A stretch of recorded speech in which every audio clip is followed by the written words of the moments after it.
Hi, good morning. Ay, nakaupo kasi yung cabinet natin. Nalimutan. Ayan, gising na sila.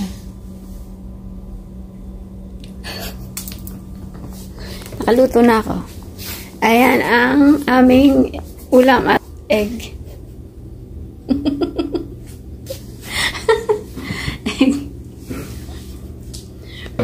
Para makatipid. Luto pa tayo ng isang set.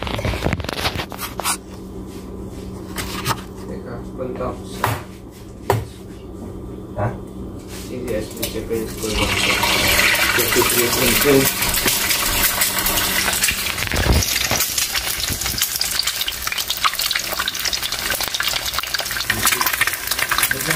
Ganda ng egg dito. Parang nakakaba siya.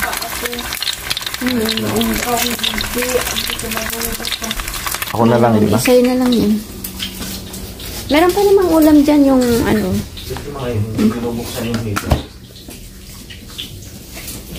Tingnan natin yung ano, yung panahon sa labas. Yan, lagi namang malamig pero ano na siya, may araw na. Kadalasan lumalabas yung araw dito mga 7:15, 7:30. Yan. Walang bubuksan. Kita tayo dyan sa kama. Ito lang binubuksan. Yan, malapit na maluto. Chicken natin yung ano, yung binili namin kahapon na grocery. Fruits. Ito, Sander, anong strawberry nga to? Ay, malapit na siyang masira. Kailangan kainin na. Raspberry yan. Raspberry. Ayan. Ang mura lang niya. Parang lumalabas na 50 pesos. Parang ganun sa pera natin.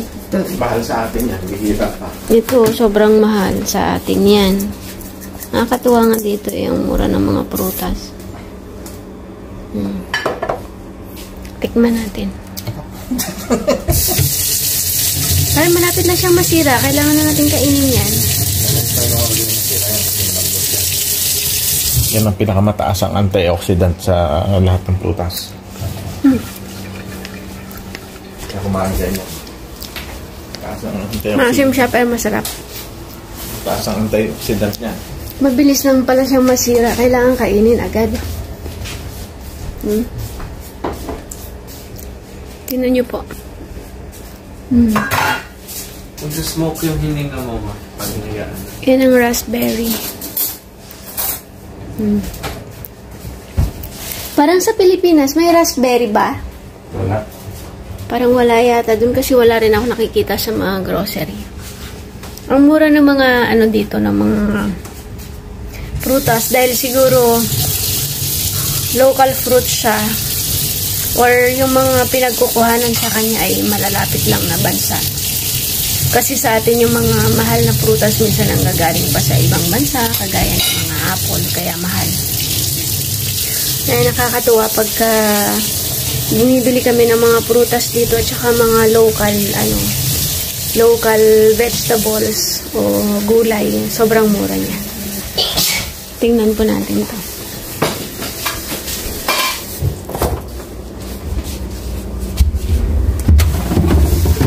Gaya nito yung patatas. Ay! Sorry, naglaglagan na. Ayan.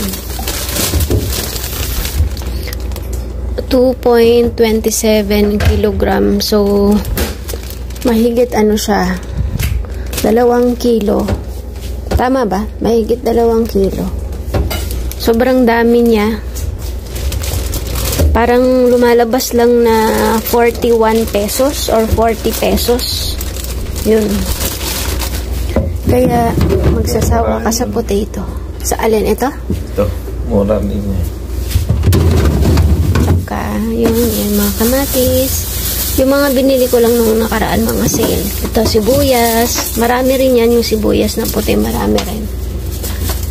Isang parang net siya na malaki. Parang 42 pesos lang. Ito pala ang ano, yung apple nila. Sobrang ano niya, mura lang siya talaga. Tapos ang tamis niya, maasim-asim na matamis. Sobrang fresh. Ayan. Sa atin, ang mahal ng apple, yung mga malalaki, parang lumalabas, 40, 45 pesos ang isa. Meron pa 100. Pero sa palengke ng Marikina, ano siya, meron siya 10 pesos isa, pero yung sobrang liit niya. So, sakto lang siya talaga sa pang isang tao. Pero okay din naman kasi at least makakain ka ng prutas sa halagang 10 piso. Dito kasi maraming variety ng apple. So, hindi lang ganito ang variety niya. Marami. Ayan, marami. Tapos pala, gusto ko lang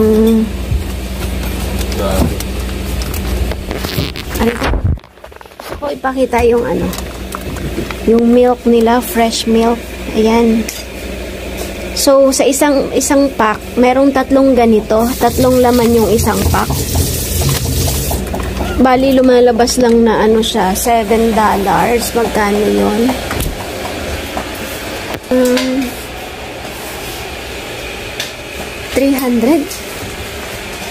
300 or wala pang 300 pesos. Wala pang 300 pesos. 3 na siya. Tapos, fresh siya. Local milk. So, nakakatuwa. Kasi, pagka may mga anak ka na nandito, makakainom sila talaga ng mga fresh milk na hindi siya ganun kamahal. Kasi sa atin, siguro sa mga, sa mga provinces na may nagpo-produce ng mga fresh milk ng mga baka, ganun. Ewan ko, kalabaw, yan. Ayan. Mura. Pero pag nasa city ka na, halos karamihan doon ay mga nasa, siya, yung naka-karton, yung nakapack. So, mahal ang gata. So, bihira lang din kami bumili nun doon kasi nga mahal siya. Pero dito, sobrang affordable ang mga fresh milk. Kaya nakakatuwa. So, kapag ka may trabaho ka dito at hindi ka lang student, talagang mabibili mo yung mga pagkain na gusto mo para sa pamilya mo, para sa sarili mo. Kasi nga, mura yung mga local foods nila, tsaka yung mga masusustansyang pagkain. Yung saging, meron kaming nabili kahapon. Ito. Hindi ko alam kung saan siya galing. Chiquita. Guatemala. Galing siya ng Guatemala. So, malapit lang dito ang Guatemala, Malayo? Malayo rin, pero part siya ng Amerika. South America. South America. South America. Mura lang din siya. Parang ito ay 7 peraso kahapon, malalaki. $1 lang din bili namin. So, $1 ba bili natin dito? Parang ito. 1 point something. Mura na siya. Mura na siya. Kasi pag sa, may mga mura sa atin na saging. Pero yun yung maliliit. Pero pagka yung mga magagandang klase, medyo mahal din talaga.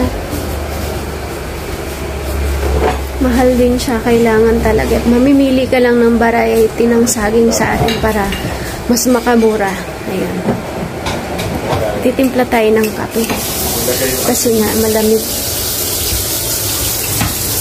Dito maaga kami lagi nagigising kasi parang nag-a-adjust pa yung aming mga katawan.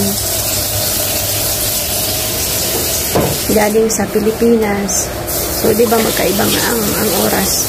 Sa Toronto, opposite lagi. Halimbawa, dyan sa Pilipinas ay 7:00 ng gabi. Dito naman ay 7:00 ng umaga.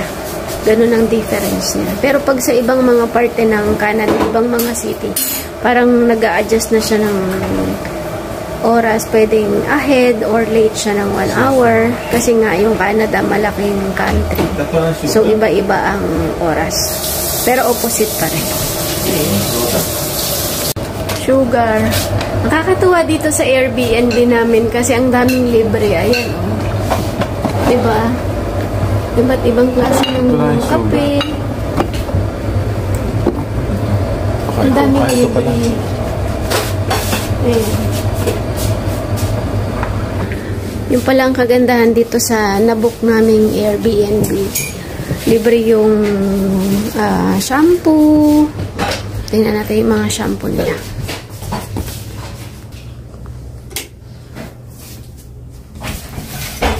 Ayan o.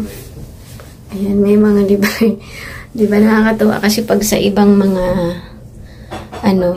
lugar, hindi naman siya libre. Or ibang Airbnb, siguro depende. Ayan. Libre siya. Tapos yung mga tissues, libre din.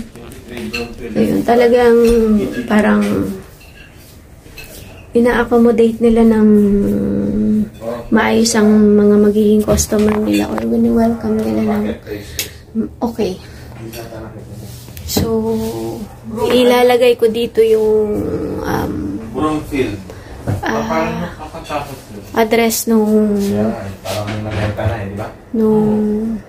nakatabi off sale na, off listing. Yung address nung Airbnb para makita nyo. Maganda siya. Talagang Check mo sa Zeno. Nakasabi? Parang best host yata sila. Parang ganun kasi may ganun na rate sa sa Airbnb. So meron silang na ganun, best host. Hindi ko alam kung anong tamang term. Basta best host kasi maganda rin talaga yung lugar. Tapos meron ka pang dryer. Ayan. Naka-off market sa KGG. Kasi sa baba, Facebook lang yan eh. Delikado yan. Delikado sa Facebook pa. Wash.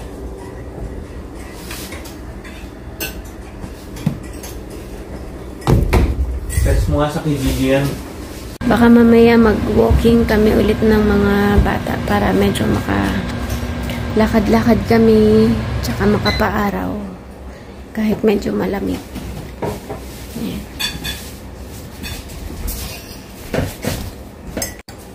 Say hello, Sander.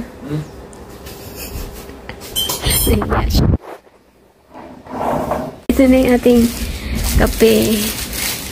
Okay. Ayan. Ginawa ko mag-vlog.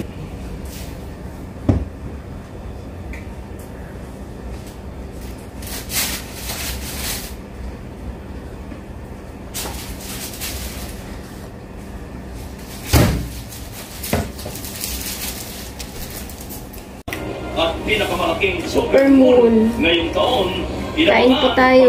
ng Pometa. Ang ating almusal ay egg. At hello up against Ang egg pala natin dito ay... Sander, magkano bili natin sa egg? sumalang sa live 7? test. 5. Ha? 5? 5 lang, di ba? 5? Parang nasa 200 plus siya. Siyang dosena. 18 pieces. Parang ganun din presyo sa akin. Ilang pieces yung 5? 18. Isang ganun. 18 pieces. So, calculate nyo na lang.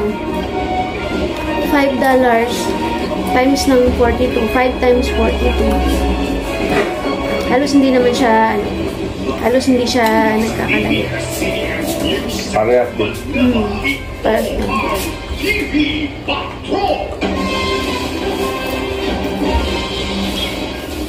Magandang Wala namang mura dito. simulan natin ang game. At isang Mura bahay sa ng may prutas. Jezebel sa Yun Maynila. lang Aminado original ay dito. isang bahay na gumagamit pa ng droga pero tinanggi niyang siya ay isang pusher. mga fresh milk, mura. Nico Bawa. Sa atin halos di ka makabili ng fresh milk eh. Sa bisa ng isang search warrant, pinasok ng NBI Dangerous Drugs Division ang bahay na ito sa Maynila. Napansing labas-masok ang ilang lalaki nito na ginagamit umano ito bilang isang drug den. We receive information, confidential information from an informant that merong drugs. Ano naman plastic? Palabas po kami ngayon para mag-hunting ulit ng bahay na uupahan namin.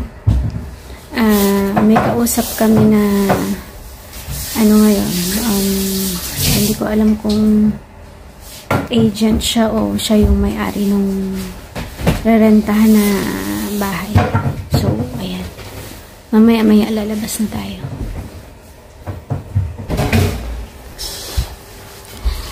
Ayan, nag-prepare na pala kami ng aming ulam na lulutuin para mamaya. Tinauna namin. Ayun yung chicken.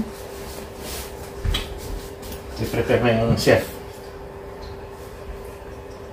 Ayan, para pagbalik namin ay may pagkain kami.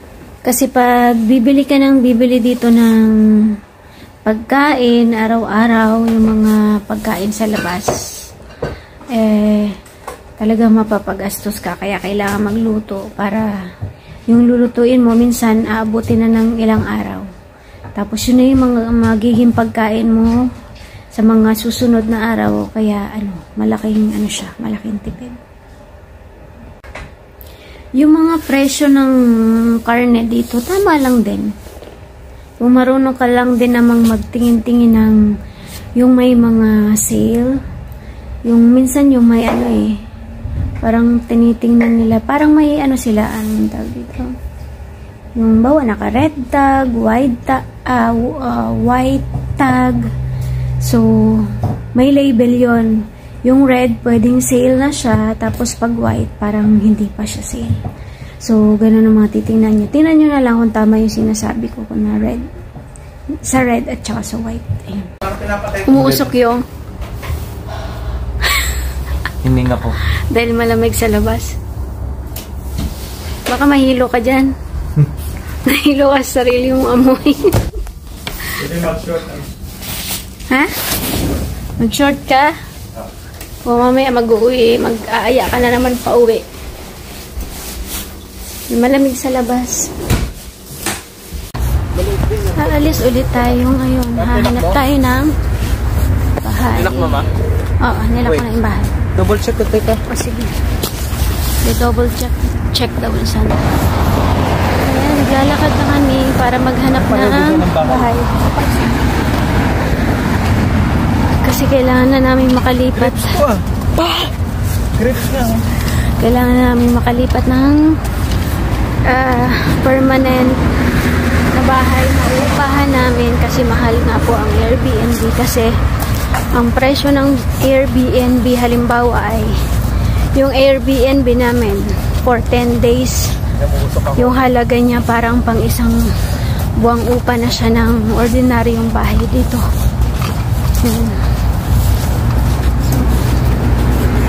Sana ay pagkaloob na ng Diyos na kami ay makahanap ng bahay.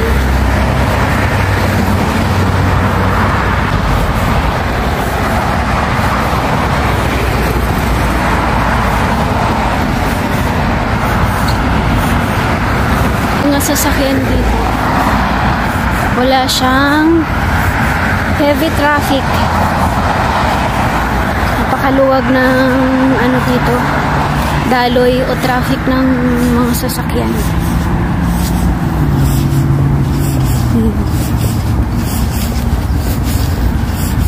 Yung walkway ng mga tao dito halos pare-pareho na ang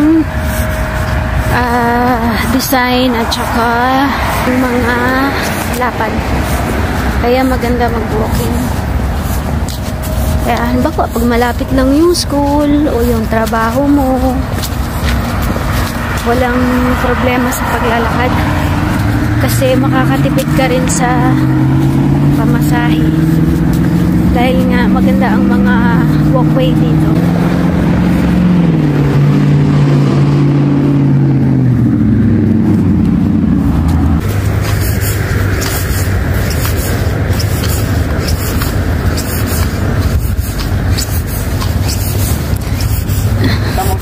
Yung grass nila parang Bermuda.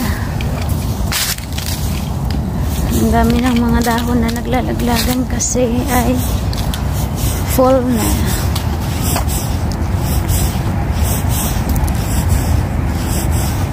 Yung sa kanila yung mga basura na yung mga ganyan. Kung gusto mong kunin. Ayan. Maleta. Nilalagay lang nila sa labas. tinatapon nilang gamit. Tapos pwede mo pulutin kung gusto mo na sa tingin mo ay pwede mo magamit. Para hindi ka nabibili ng gamit kasi malaking bagay din yun pag save mo yung pera na yun. Yan si Papa mo.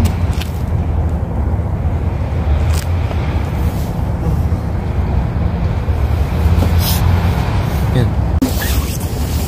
Ganito ang mga design ng bahay dito, no? Pare-pareho. Pare-pareho siya. 23, 25, Anong number siya? 23? 24. Ay, 23 pala. Oh, sandero. Pwede mo nang pulutin yan. Ito, kama, oh. 23. 10, 15 pa. Pupunta yung ano, eh. Sige, ikan mo. Oh, yan. May libre ka ng higaan. Kaya pinapon. Para sa atin talaga yun. Ano, may nahakot ka? Pwede. Siguro. Daan sa atin ganito ba? Saan? Saan? Parang walang nakatira dyan na matagal na. Google mo nga yung 23. lakarin natin ngayon. Ah, ito pala yung ano. Ay, no, may ano, yung may car. Ibig sabihin may nangungupahan dyan. Wala dito. Nandito na kami sa bahay na titingnan namin. Maglalakad-lakad muna kami kasi wala pa naman dun yung may-ari. Kasi 10:15 pa kami. Tingnan muna namin kung gaano kalayo yung school galing dun sa bahay para ma-estimate namin kung ilang minutes pwedeng lakarin ng bata papasok sa school.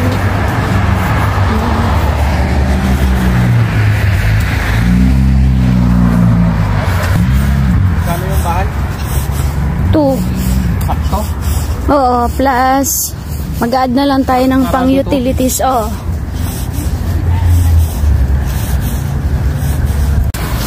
Pauwi na kami, hindi ko na binidyohan yung pinuntahan naming bahay kasi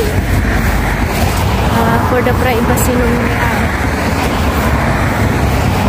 kasi may nakatira pa sa ngayon, November 1 pa sa Belo. Sarap to kanina. Daan kayo matira.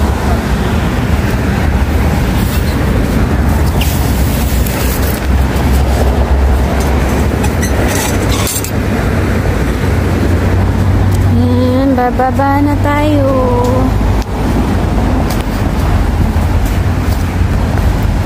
See you po ulit sa mga susunod naming vlogs. Sana nag-enjoy kayo sa panunood ng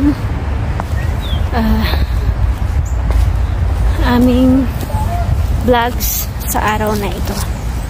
Ingat po tayong lahat.